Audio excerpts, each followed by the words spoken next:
Guys, maggata tayo guys ng gulay, papaya at saka malunggay. Or gulay lang talaga, asin kainin natin. Tayo ni. Nasanay ako ni sa luto namin doon sa ano na talagang diretso ito lunok kahit na. ano, hindi to natutulog. Gulay tayo. Ayan guys. Ayan papaya guys. Stripe papaya. Ganyan guys kapag Bicol magkiris. Lula na ganyan. Pag Bisaya pa square. Sa amin pag square isa. Ayan.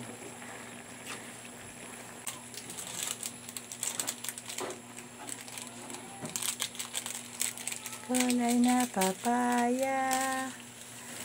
Magic sarap. Masarap ang gulay.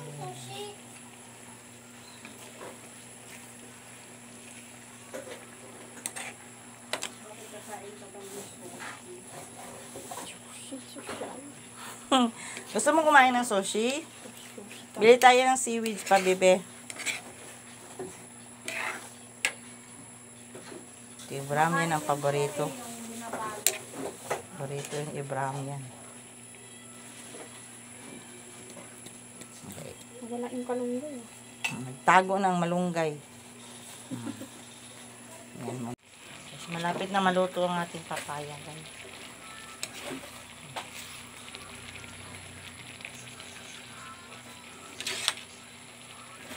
Gulay na ito. Lagyan natin sili. Chilling green. Or yung pula.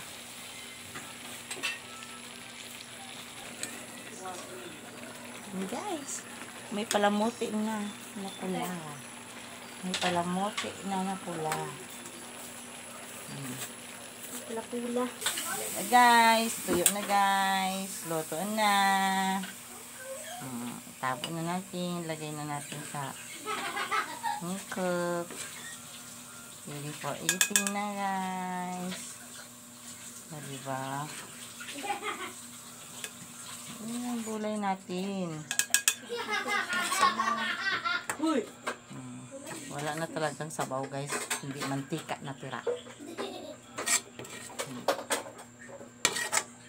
Pag Bicol, ganyan ang gulay sa Bicol.